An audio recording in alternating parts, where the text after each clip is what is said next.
to grab a little breakfast and renew acquaintances. My name's James Assey. I'm Executive Vice President of NCTA, and we're delighted to have you here at today's program focused on Wi-Fi and the unlicensed economy. Hopefully you got a flavor as you walked through our hallway there and saw a pictorial representation of all the outdoor hotspots in DC.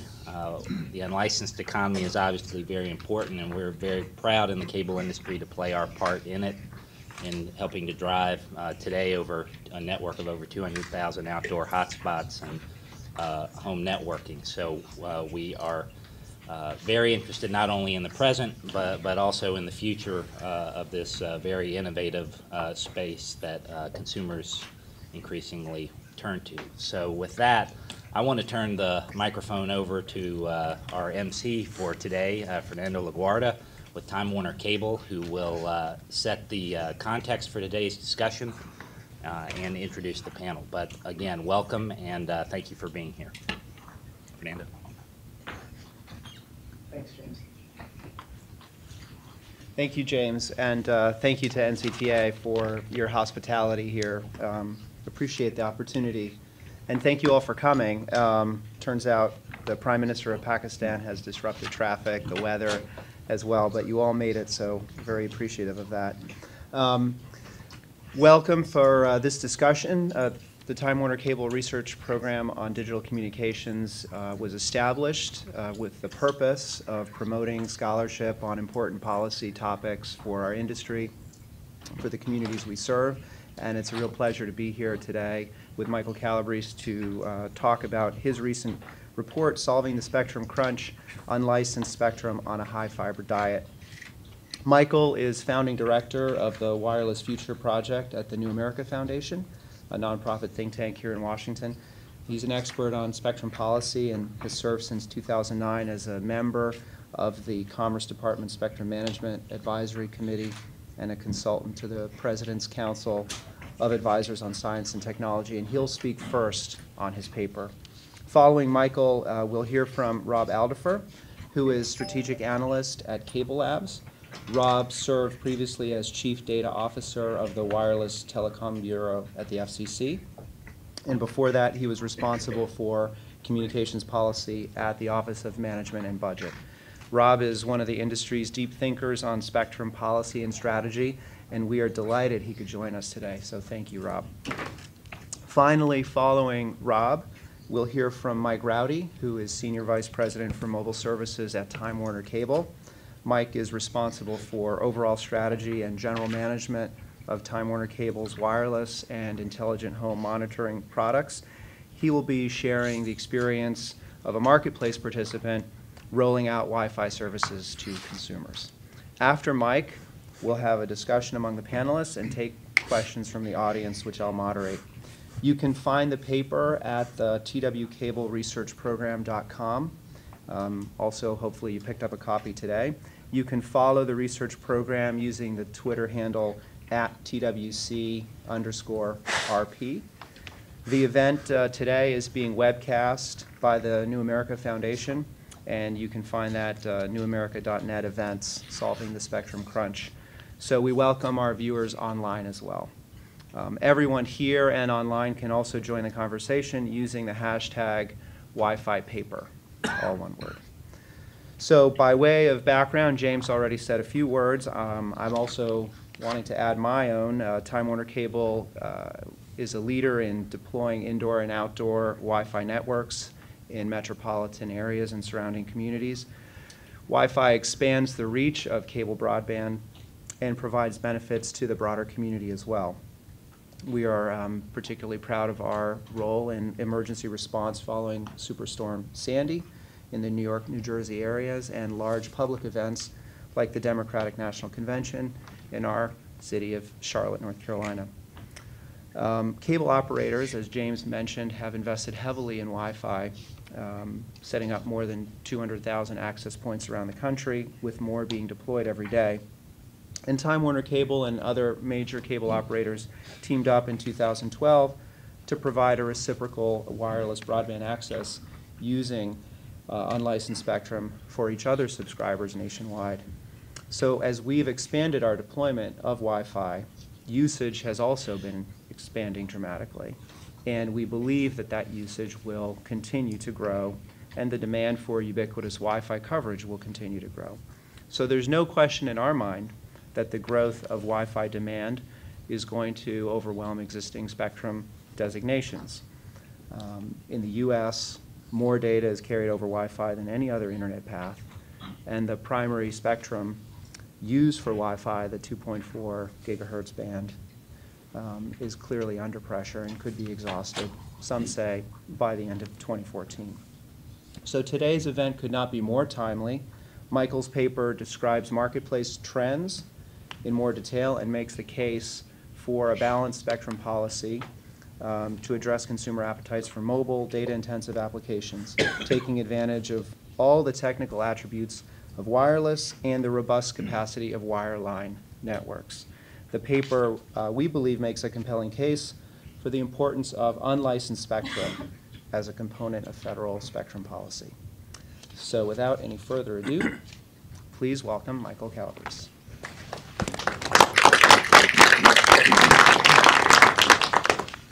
Thank you, Fernando, and thanks to Time Warner Cable for publishing this paper in such a spiffy format. Gives it some physical legs. We've been publishing mostly electronically for budget reasons. And thanks to James and NCTA for hosting this event. This is a terrific venue. I suppose I should note that it would probably be an understatement to say that my organization and our public interest coalition doesn't always see eye to eye with the cable industry on every issue. But I think this is one, the public benefits of Wi-Fi and the need for more open spectrum where we are in complete agreement. So it's really a pleasure to speak here. I'll begin by summarizing the paper and by explaining what I call the most encouraging contradiction in telecom policy today. That contradiction is the gap between claims of a looming spectrum crisis and the reality that consumers rely increasingly on a fairly small amount of unlicensed spectrum to satisfy their exploding demand for high bandwidth apps on mobile devices.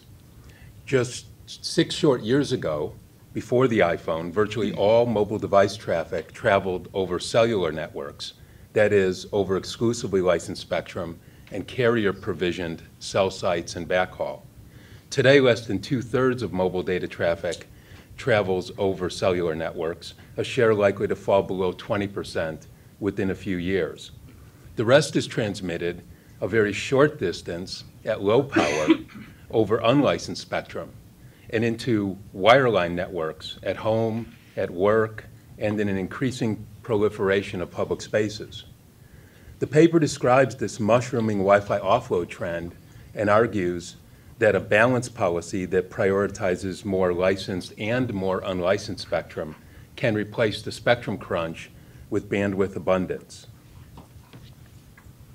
So on to the slides. The exploding demand for mobile apps and data is, I'm sure, well known to everyone here and also likely to continue for some time. Smartphone penetration only passed 50% early this year, and just over 20% of households own a tablet. Mobile carriers can no longer meet this demand by buying more exclusively licensed spectrum and deploying more carrier infrastructure. All prime bands are assigned, and as we just saw with the 2-year struggle, which is resulting at best in 25 megahertz in the 1755 band, clearing spectrum for auction takes too long, is too expensive, and at best delays the inevitable transition to small cells and dynamic band sharing. In addition, if we want mobile market competition, we need more spectrum, not less.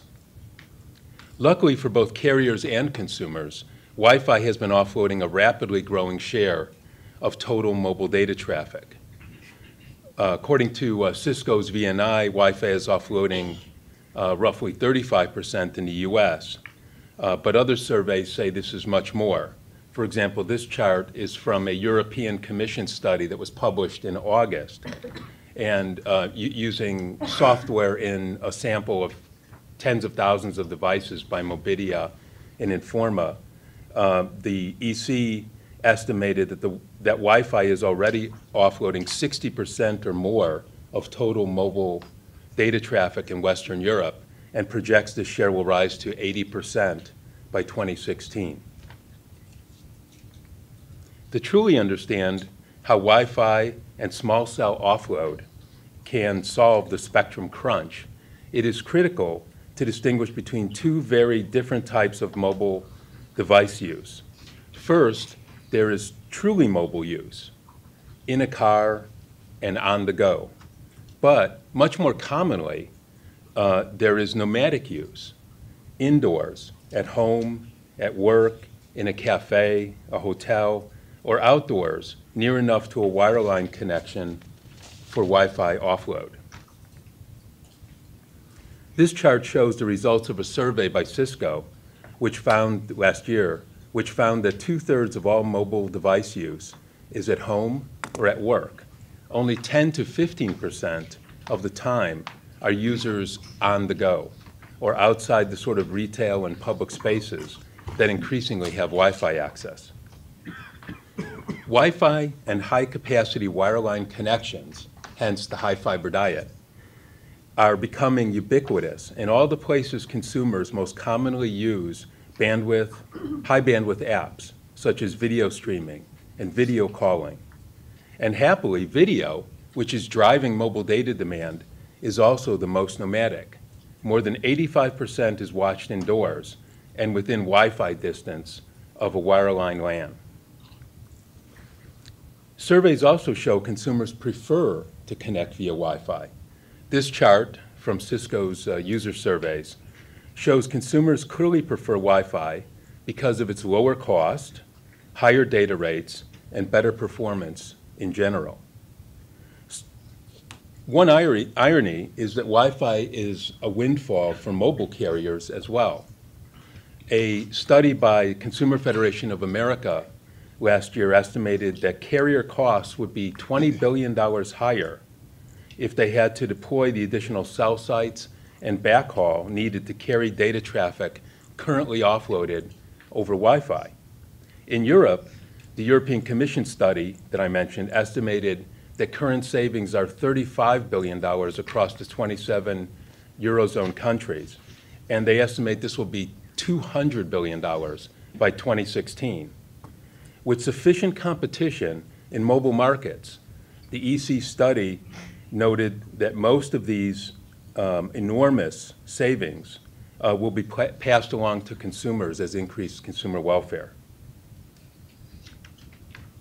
In short, small cells and open spectrum can maximize spectrum reuse and distribute the cost of backhaul and innovation to the edges of the network. Although the overwhelming majority of Wi-Fi offload continues to be self-provisioned by consumers at home and by businesses as an amenity, in Europe and Asia, another disruptive trend is emerging. Wi-Fi networks built out and managed by wireline ISPs are blanketing high-demand urban and suburban areas with millions of hotspots, creating clouds of connectivity.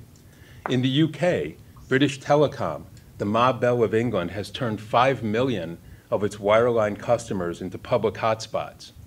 Opening your home or business connection to all other BT subscribers is the default option. It takes effort to actually close it off, exactly the opposite of what it is here. A separate SSID is used to wall off and prioritize the subscriber's connection. In France, Free Mobile has turned 4 million of its wireline parent subscribers into public hotspots that offload an unusually large share of its mobile traffic. This has allowed Free to undercut the pricing of the dominant mobile carriers. And in the US, the 5-company cable Wi-Fi consortium that James and Fernando mentioned has already deployed, I actually have more than 150,000, apparently it's already up to 200,000 hotspots. mostly outdoors and in congested areas, such as retail districts and sporting venues. And Mike will, I think, describe that a bit more.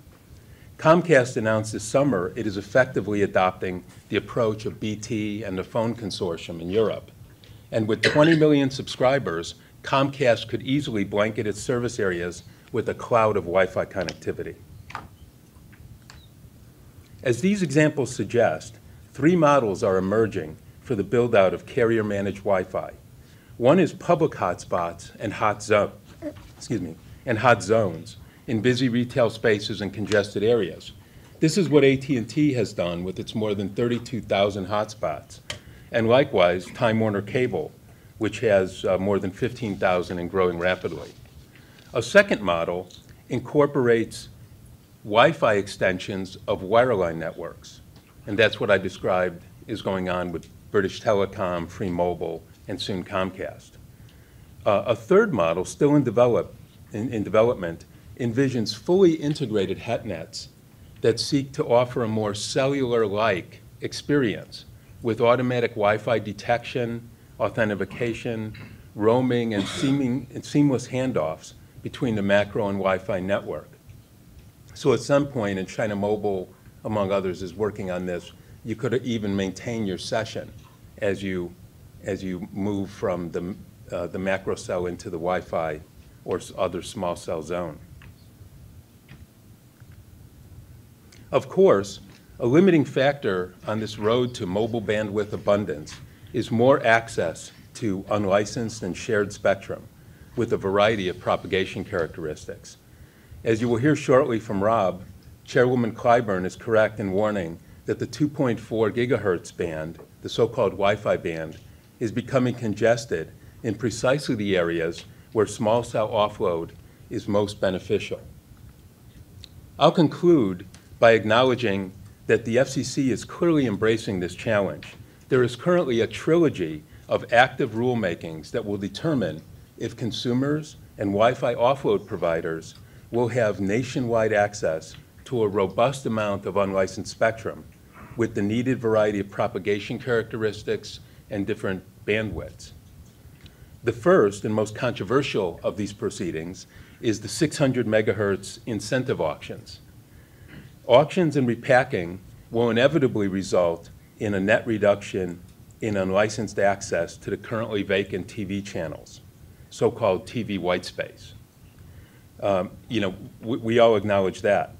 But operating within the constraints of the Spectrum Act, the Commission has the discretion to ensure that there are 30 megahertz or more in every media market, ensuring national markets for chips, apps, and unlicensed innovation. This will actually be you might call it the silver lining in the incentive auctions for unlicensed, because if we do have that balanced policy, we can overcome the problem today where, although there's tons of white space in rural markets, in a few cities like New York and Los Angeles, there's only 1 or 2. Second, the 3.5 gigahertz citizens broadband service. We strongly support the FCC's proposal, which is based on the PCAST recommendation to open underutilized federal bands, a potential spectrum superhighway, with a 3-tier access model that includes a robust set-aside for opportunistic public access, what the FCC calls general authorized access. The third proceeding proposes a major expansion of unlicensed sharing across most of the 5 gigahertz band.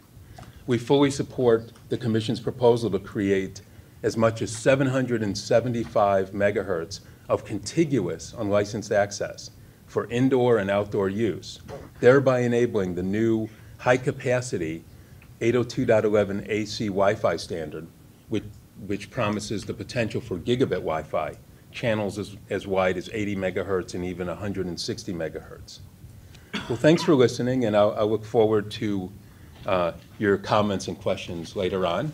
I'll turn it over to Rob.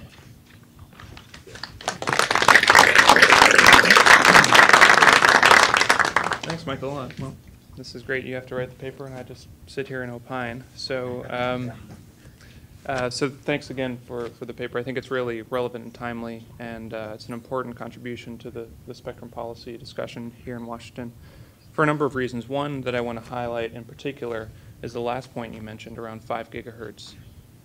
We really have a tidal wave coming, and its name is 802.11ac. 11ac is the, as most of you I'm sure know, is the next generation mass market Wi-Fi standard. It's expected to be in nearly 4 billion devices within a couple years. So it's coming soon, it's coming big, and it'll be great for consumers. Gigabit Wi-Fi is what it's designed for. That's a 3 or 4 time improvement over what you see today with 802.11n, today's Wi-Fi technology. And unlike 802.11n, which uses both the 2.4 and 5 gigahertz bands, AC only uses the 5 gigahertz band. So we do have a problem, though. The 5 gigahertz band, as it's designed today, cannot accommodate the full range of benefits of AC. Can't do gigabit Wi-Fi under today's rules. You really need the 160 megahertz channel to do that. So we need to expand the Wi-Fi access at 5 gigahertz and make some of the rules in the currently available Wi-Fi spectrum there a little bit more favorable for Wi-Fi itself. So that's the problem. The good news is the FCC has proposed to do just this. We're not there yet, but I did want to highlight that as really one important takeaway from your paper, given that we have AC equipment essentially coming online now.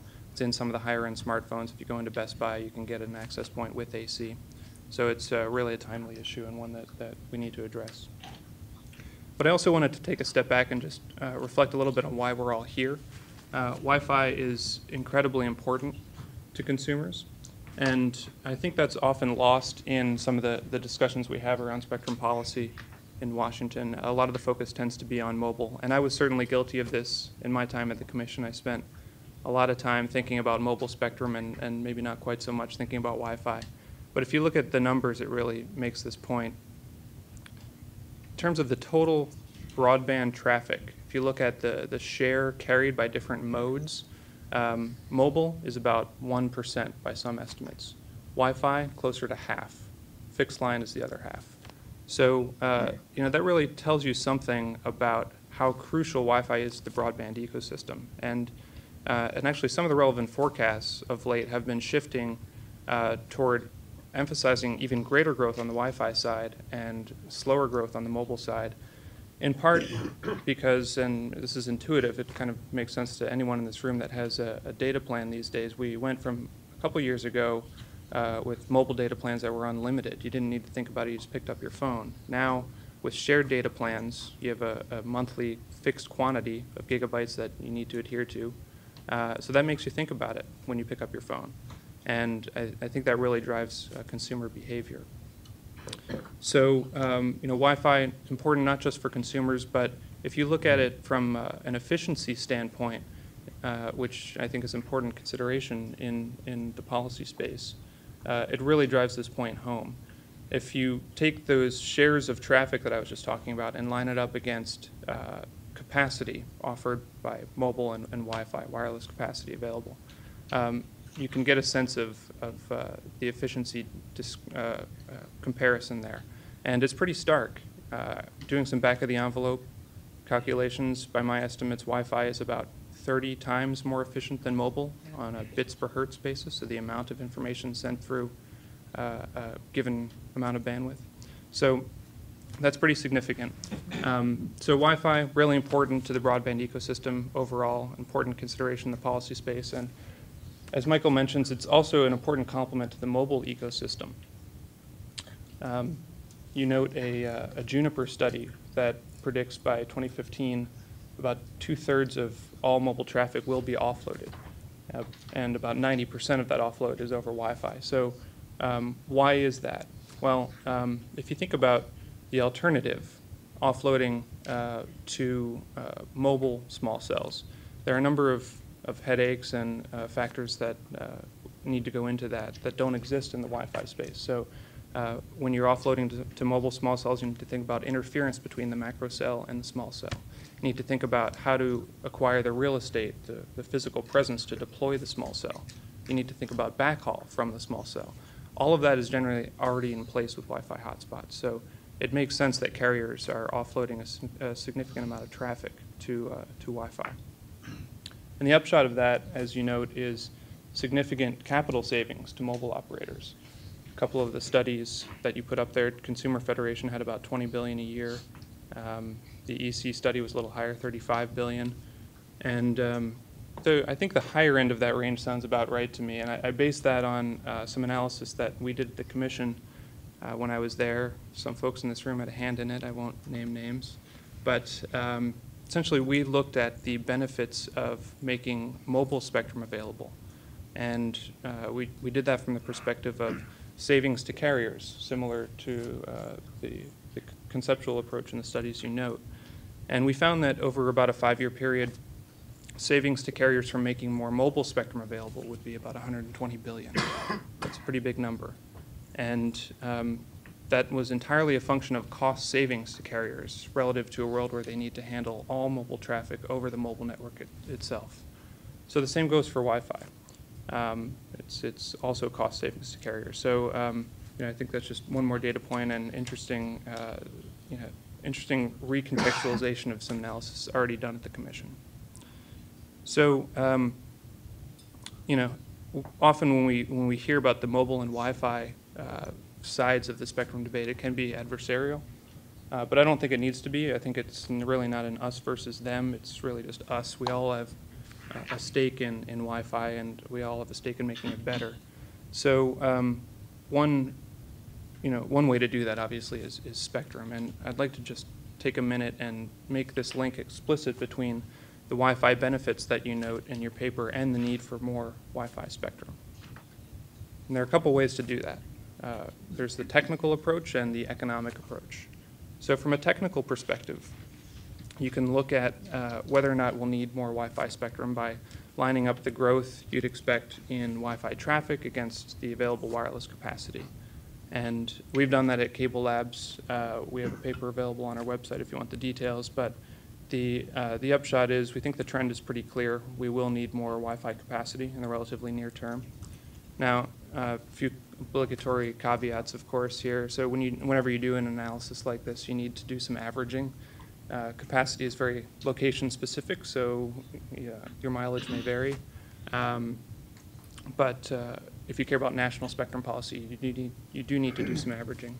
And since spectrum policy takes a number of years to develop, you need to do some forecasting and advanced planning, so there's some inherent uncertainty in that. But nevertheless, we think the trend is clear. We will need more Wi-Fi spectrum for capacity purposes. So that's the technical side. Now, I think the economic side is actually a little more interesting from a policy perspective. So the operating principle here is that you should make more Wi-Fi spectrum available if the benefits of doing so exceed the costs. Pretty basic principle. And that's almost regardless of technical considerations. So, my hypothesis would be, especially in the 5 gigahertz area you mentioned, but also in the other areas, that the net benefits are in fact positive. So why is that? For a couple reasons, not just the positive attributes of Wi-Fi that we've been discussing, but also on the cost side. I think the costs are relatively low. And that's really a function of Wi-Fi being designed to share with others. So it's designed to do no harm to incumbent services. It's perhaps the most polite innovation out there in communications, and there's every reason to expect that'll continue into the future in new spectrum bands. So I think you can make both a technical and an economic case for more Wi-Fi spectrum, and maybe fleshing some of that out is perhaps an area for further research. I think there are also some pragmatic points to be made here as well. So as a matter of national spectrum policy, we're all shooting for this 500 megahertz goal, make 500 megahertz of new spectrum available for commercial wireless broadband. That's a great goal, but by my estimates, I think we have a fair ways to go to get there. And I don't think we're going to get there exclusively by auctioning exclusive use license spectrum. Sharing is going to have to be a part of the equation. And that's really why I think the opportunities you highlight, Michael, are really so important. They can move the ball forward on this goal we have in a way that's meaningful for consumers. And I think there's every reason to be optimistic that we can expand Wi-Fi access. Now, when we do that and we look at new opportunities for new Wi-Fi spectrum, I think we need to be careful not to over-engineer things from a regulatory perspective. Part of the benefit, maybe the key driver of the success of Wi-Fi to date has been the relative simplicity and access terms. It's a simple listen before talk mechanism. It isn't complicated by a lot of other protocols or rules. And that's really driven costs down, it's driven ubiquity, and it's one reason why we all have Wi-Fi on our smartphones today and a number of other devices. So that's what's worked in the past, and that's what I think we should be shooting for as we move forward, especially as we shift from the world as we know it today into a world that's heavily oriented toward 5 gigahertz in terms of Wi-Fi. So I think I'll leave it there, and thanks again, Michael, for the paper, and thank you, Fernando, for inviting me to discuss. Mike? Okay, thank you very much. I feel compelled to quote a great movie, Old School, in the James Carvell scene when he was doing the debate and he said, "God, that was perfect. I have nothing to add."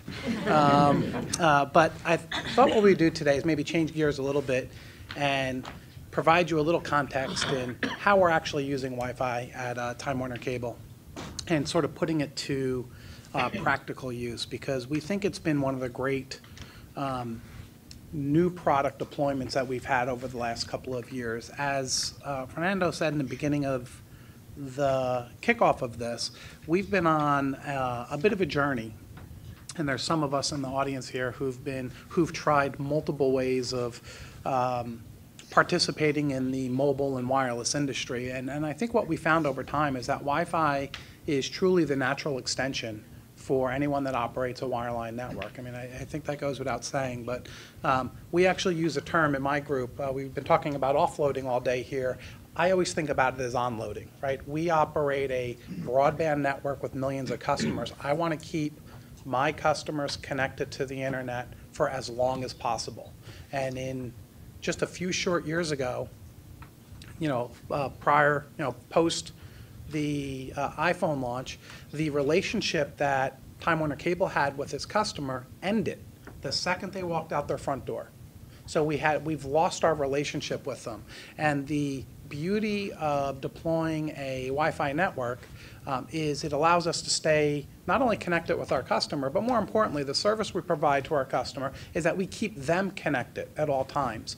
And we build our network in a very different way. Another saying we use when we talk about this is we're putting our Wi-Fi networks and extending the reach of our broadband network in the areas where our customers live, work, and play. Right? So we are not building a totally ubiquitous network because Wi-Fi just simply doesn't work that way. But what we do think you can do is you could keep people connected as Michael laid out in his research paper. I think the huge element to this is the difference between true mobility and the nomadic use of data, and that really lends itself to building out a very methodical, deliberate, well thought out Wi-Fi deployment where you could do it in a very capital efficient manner because you don't have to cover every inch of geographic space and a footprint, and you can really chase the traffic. And we can look at things and say, okay, our customers, some of it is very intuitive. We, Time Warner Cable at least, when we first launched in Los Angeles, we started putting our outdoor access points in the very obvious places where people congregate. So Los Angeles is very much an outdoor community, so we went to all the places where people go. So we have access points all along Venice Beach. They get tremendous usage. We went into Santa Monica, and we went into the downtown LA parts and near the Staples Center.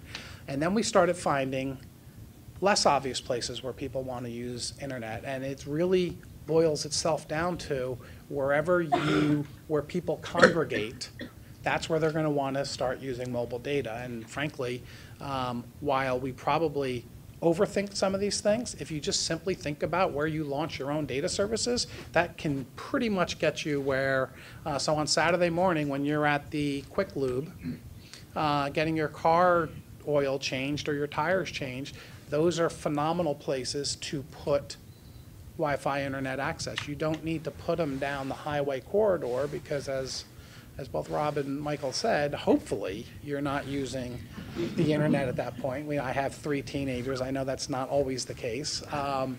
But in fact, you become very skilled at building a very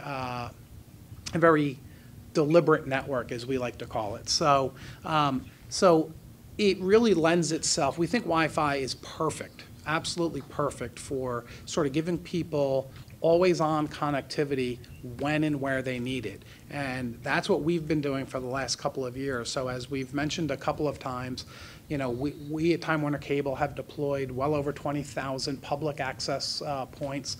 We just launched our newest market down in Austin, Texas.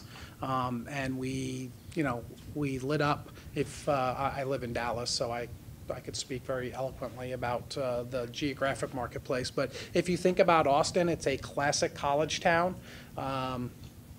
with UT at the top end of it, and then you have the sort of the state capitol in another part, and there's 3 or 4 key corridors between them that connect them.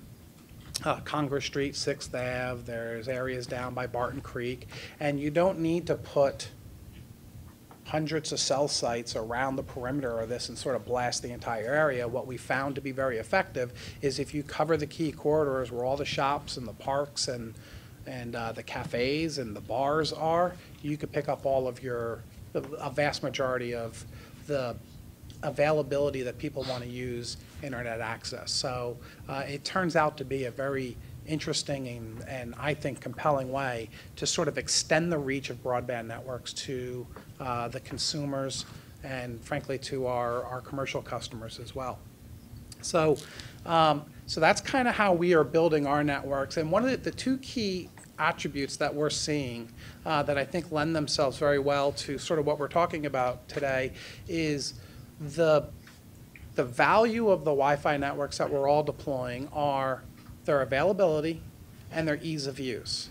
And I think the challenge and the reason why we need some of these spectrum policy decisions made is we have a little bit of an issue going on now is that as we all deploy more and more Wi-Fi access points, and now you have commercial deployments of them, meaning we have institutional, we have big companies like Time Warner Cable and our colleagues in the other parts of the cable industry and AT&T and Verizon deploying more. There's simply more and more tonnage and traffic, but there's also lots more interference. So I was just in New York City yesterday. Our headquarters is on the corner of 58th and 8th. If you open up your laptop and you launch your Wi-Fi browser, I pulled down 62 SSIDs on that corner. There are 9 radiating in this conference room as we speak. So I wasn't checking email before. I was trying to get that stat. But it really then becomes, okay, while we're deploying more, you are creating some of your own problems because now we have a lot more interference at 2.4. And we need different capabilities to be able to manage that. And a lot of the work that we're doing is sort of categorized into 2 pieces. One is we physically deploy the network into more and more locations. And then we're trying to figure out how to improve the user experience so we can get more people on the network, keep them connected longer, and frankly make the experience more cellular-like so that they simply are on. And a few of the things that we've done in this space is we've done a lot of work around what we call auto-authentication. So our customers at Time Warner Cable and several of our colleagues in the industry, once you connect to the network once, we remember who you are, and as long as you continue to be a cable customer and you're in good standing, you just continue to connect to the network. And it allows our customers to constantly stay on the network. And we do similar stuff in the way that we've linked our 2 networks or our 5 networks together. So as we mentioned at the top of this, when Michael was speaking, we have over 200,000 access points across the cable Wi-Fi consortium that our customers can use. And there's no better example of the value of that than in this corridor from DC all the way up to basically Connecticut, because you have 4 of the 5 cable partners have geographies in that area, and where we are in New York, Manhattan is literally the focal point of all of it. You have Time Warner Cable, Cablevision, and Comcast butting up against each other on the Manhattan Island, and our customers can basically seamlessly move all between those areas. So if you're coming from New Jersey and commuting into Manhattan or Long Island and you come in, we've made this wonderfully dense, robust network available to our customers. So there's enormous amount of value we think we're generating for consumers, making it easier for them to use the network. But as we're here to talk about, what we're seeing is that, in fact, it's over time, it's certainly going to get harder and harder and harder, because there is just, trying to put Wi-Fi into Times Square, which we've been wrestling with for a while now, is remarkably complicated. We were doing a site survey work just a few weeks ago, and we were standing there, and like all good new products, you do these you do them after your normal job. So we had a bunch of our engineers in Times Square. I think at this point it was about 9:30 at night. There was 2,000 people standing on the street corner waiting to cross the street at 7th Ave there.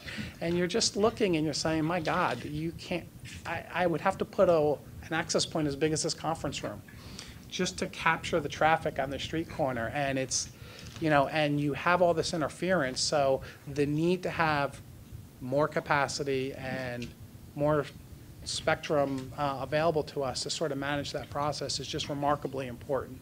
Otherwise, it's gonna,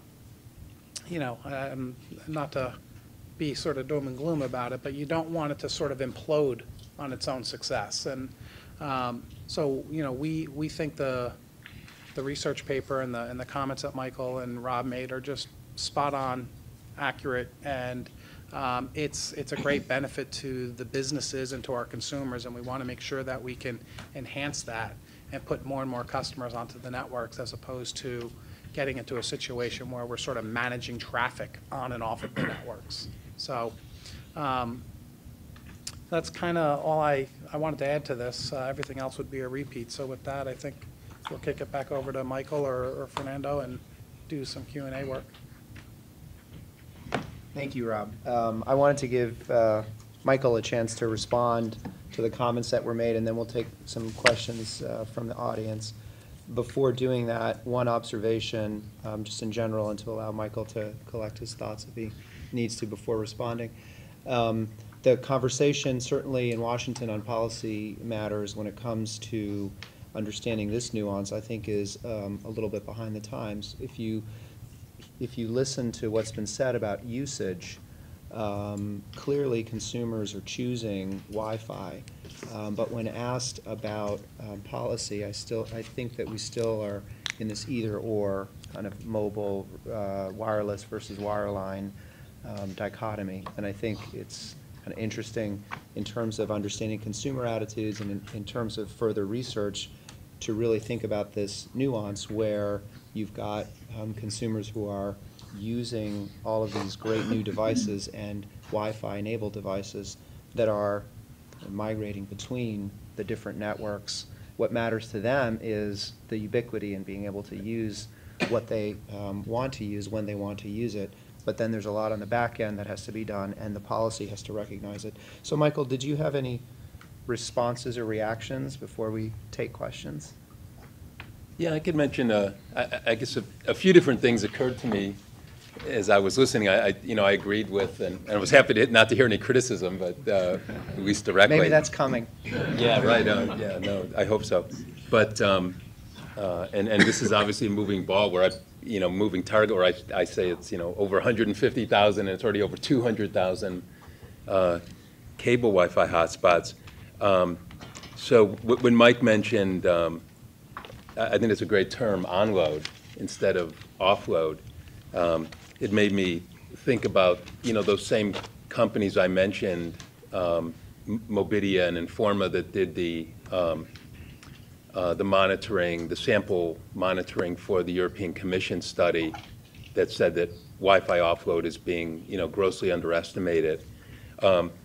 Another finding they had was actually that in the U.S., 97% of Wi-Fi offload currently is self-provisioned. In other words, it's it's people doing it yourself at home or at a business.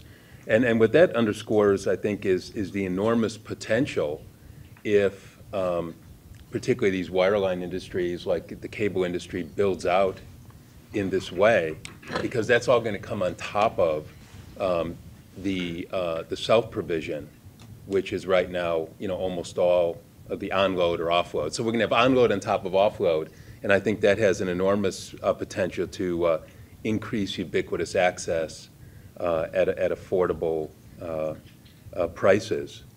A second thing, which I was tempted to, and I mentioned it in a report, I was tempted to put it on a slide, but again, it's, it's food for thought, maybe for the discussion that we'll have in a minute. And that is that, if you push this even further, you have a business model like Republic Wireless, right, which is a Sprint MVNO. And Sprint, I think, deserves a lot of credit for having given birth to a whole variety of very innovative models. But what, I think most people know what Republic is trying to do. It's actually a rare bird because it's a mobile operator that wants to keep their subscribers off the network, right? So in other words, it's very low price, but you have very limited minutes, text, data over Sprint's network, which you pay for, but it's free, when you're over Wi-Fi, and the software actively seeks out Wi-Fi and tries to push you on Wi-Fi all the time. So that turns the traditional mobile carrier business model inside out when there's, easy, ubiquitous access to Wi-Fi offload. So I think it's interesting to contemplate how a model like Republic can take off and also spur more competition in the industry. Similarly, when you think about the iPad, right, more than 90% of iPads are used without a mobile carrier subscription. In other words, rely entirely on Wi-Fi. Well, again, as cable and others build out, these clouds of connectivity, then will Apple and Best Buy and others come up with more devices that are really intended, to be operating completely free of a subscription model. So again, it's interesting thoughts.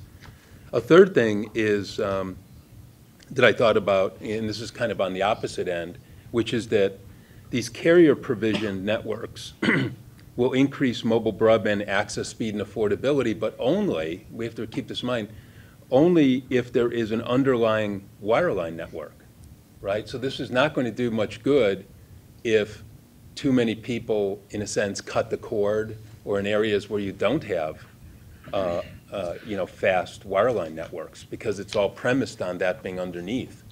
And I thought about that because my organization has a community wireless project in the Red Hook section of New York that was devastated by Hurricane Sandy. And if you look there, Time Warner Cable, for example, is nearby in some other more affluent communities, but in the very poor part of Red Hook, I think there's very little cable there. And so even if this is all built out, those folks may not have a cloud of connectivity because they don't have the wireline subscriptions underneath it. And then finally, as Fernando was mentioning, these proceedings go forward, and I think particularly exciting is the Citizens Broadband Service that the FCC has proposed for 3.5 gigahertz band. And I think one of the most underappreciated aspects of that, we're focused a lot on 5 gigahertz because it's more kind of here and now. There's a standard 802.11ac that Rob talked about. But the thing about 3.5 is the PCAST also recommended is that if you do that using this 3-tier access model and you use a kind of a more sophisticated version of the TV bands database as an automatic governance mechanism, you could potentially have a much more cooperative protocols. So Wi-Fi, everybody can coexist on Wi-Fi, but there's an enormous overhead to it, right? It's not the most efficient way to share spectrum because the contention-based protocol eats a lot of eats up a lot of your bandwidth, and you get, and luckily you don't get blocked, but you do get throttled back. And I think in the future, not only will this citizens broadband service relying on a spectrum access system, an enhanced database governance model, not only will that provide the foundation to open up as much as 1,000 megahertz of federal spectrum that's underutilized, as the PCAST recommended, but it also potentially allows for more cooperative protocols, where you get where the devices can share information and be directed, in a sense, by the database about how best to operate to optimize the available bandwidth. Thank you, Michael. If you have a question, raise your hand, and Zach will bring a microphone. Sure. You could just identify yourself, and also as a reminder for those who are watching online, if you have questions, use the hashtag Wi-Fi paper. Jim Snyder from iSolent. 2 questions for Michael. Is the mic on? Yeah, sure. Is it on? Can you hear me? Yeah, there you go. Good. Okay. So 2 questions for Michael. The first, for many years, you were adamant with the Open Technology Institute that the spectrum issue, the unlicensed issue, be framed in terms of the commons versus property framework. One of the major implications of that framing was higher power unlicensed, which hasn't been an issue that we discussed today. In this paper and in your other recent work, you've abandoned that framing, or at least I don't see any evidence of it. If you could explain to me why, in framing the case for more unlicensed spectrum, you've shifted away from that framing and all its policy implications, I think that would be helpful. And the second question is, I think it would be helpful to know what type of the web of financial relationships that you have on your bio and whatnot. You focus on your New America affiliation, which is clearly your major affiliation.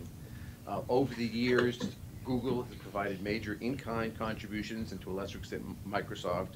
And here, Time Warner is giving you a $20,000 stipend, and of course, lots of publicity and whatnot.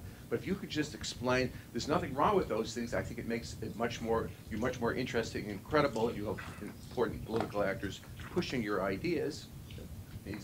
More people are going to be interested in them. But if you could just explain, other than your New America affiliation, what other consulting relationships, it doesn't show up on a New America site, for example, who provides a stipend in consulting fees. So, where you may be coming from in that regard. Again, there's nothing wrong with that. I think it makes you more interesting, but I think it would be helpful to know.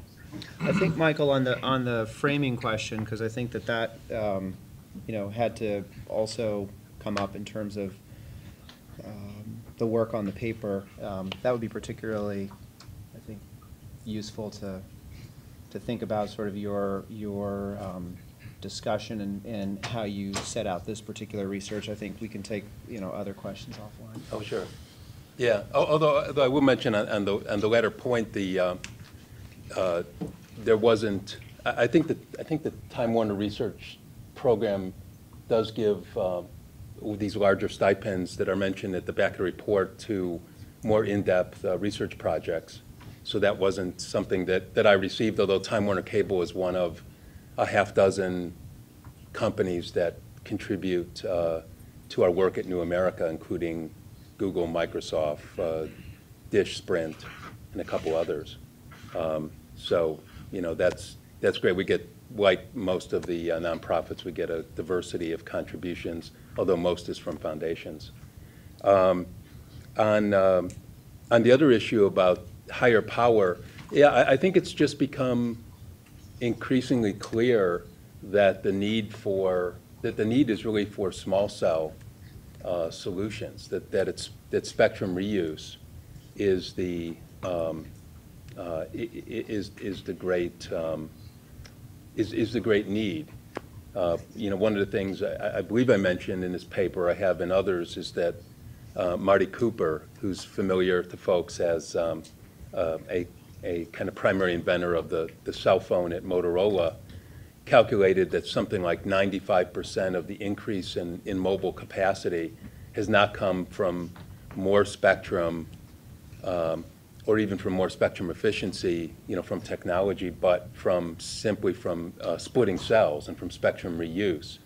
And so really the huge need is low power, and practically speaking, where the spectrum is most available for unlicensed and sharing, where certainly you get less political resistance, but also simply where it's more available, is in the somewhat higher frequencies like 3.5 gigahertz and 5 gigahertz, where lower power small cell use is really the way to go these days. Rich? Hi, I'm Rich Clark with AT&T, and I want to preface my remark by saying I love Wi-Fi too, and I think Michael's paper was a very valuable contribution to explaining why it's such a valuable and important technology. But I think it's also important to recognize there are different strengths and demands facing Wi-Fi versus what I'll call, which in this paper addresses the issue of certain data traffic from mobile devices versus mobile data traffic. The projections that Cisco has of 10-fold increase in its global mobile forecast is of mobile traffic. It's traffic being handled by carrier radio access networks. And the Wi-Fi component of traffic emanating from mobile devices is included only in Cisco's fixed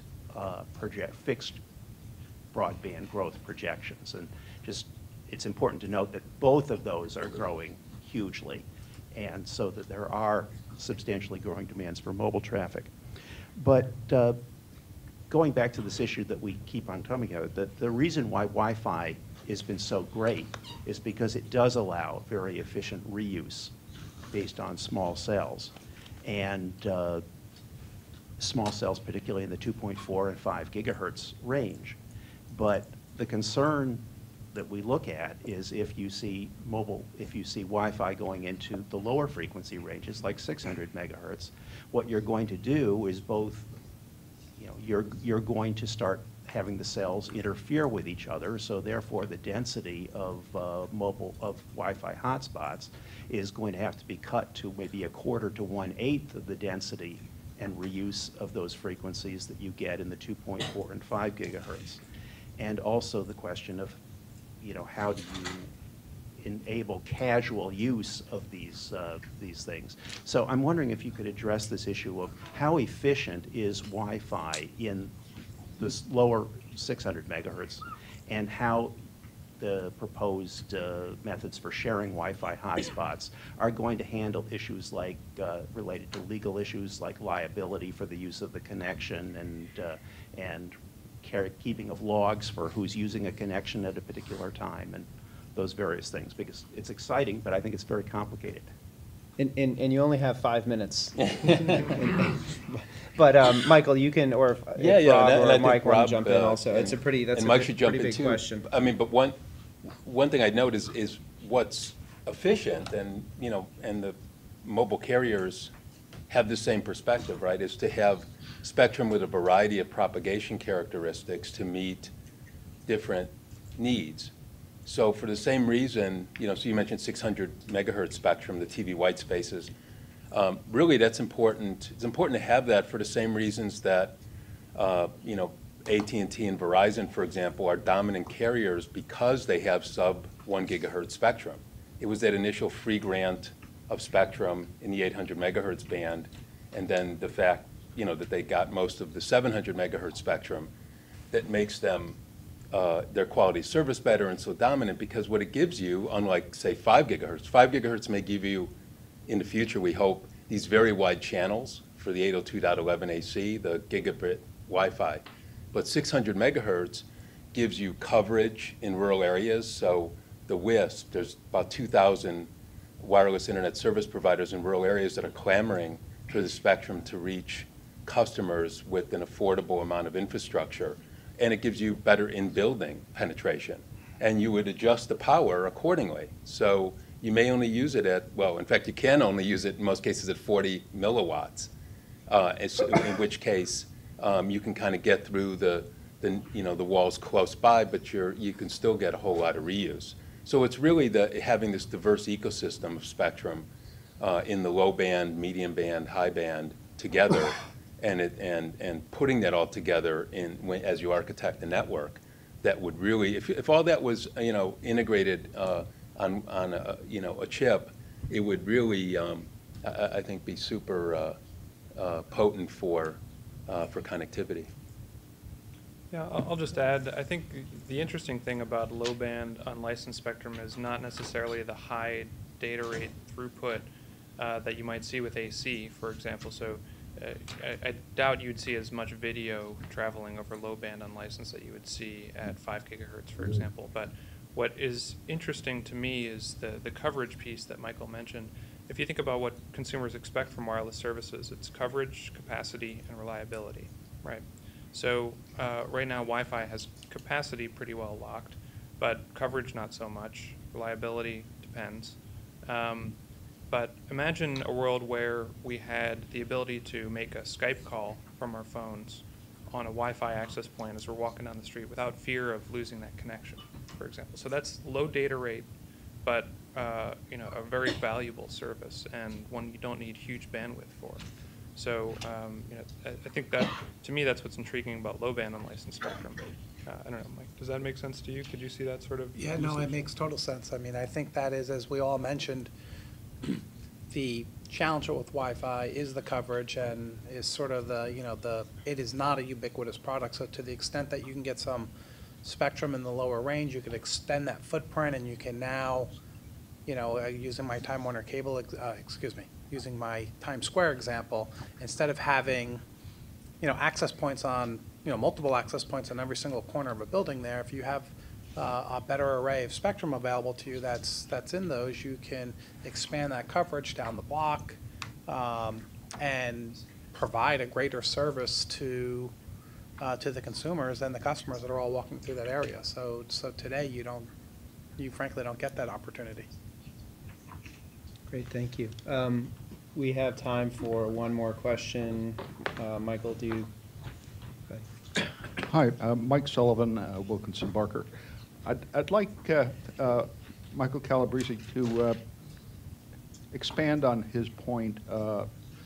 You were talking, Mike, about how Wi-Fi really is dependent on not cutting the cord to some extent. How does that mesh up with mesh networks, where not every access point is going to be connected? Right. Well, and that's what we're, you know, when I mentioned Red Hook, you know, in New York, I mean, that's the remedy that we're trying to provide there is, you know, is from a, you know, from one or two high-capacity wireline backhaul points is to do a meshed Wi-Fi network to try to get, you know, make sure that there's connectivity affordably across that community. So, you know, and Mike should chime in on this.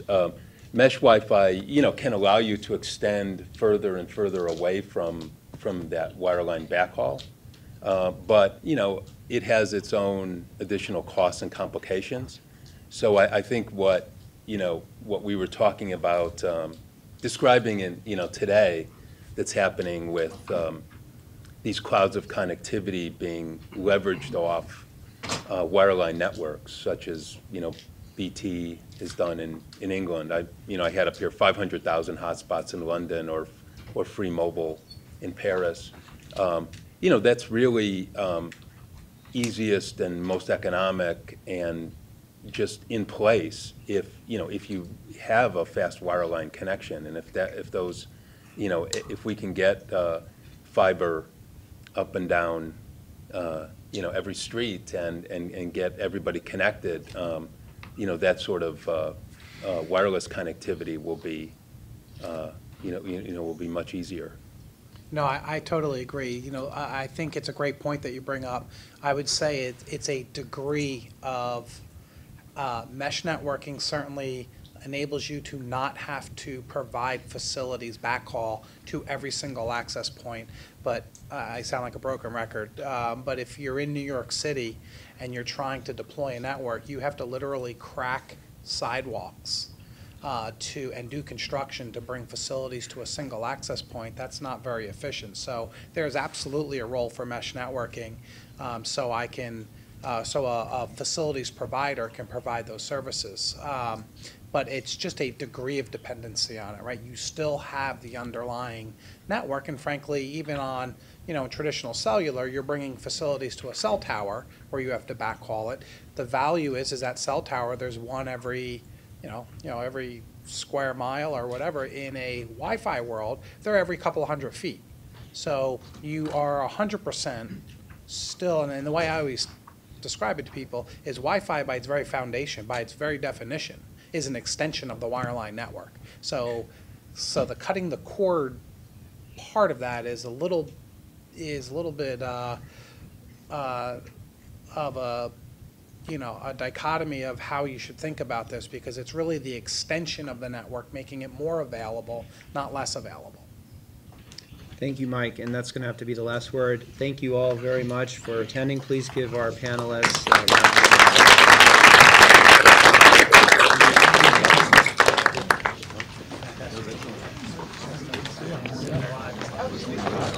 applause.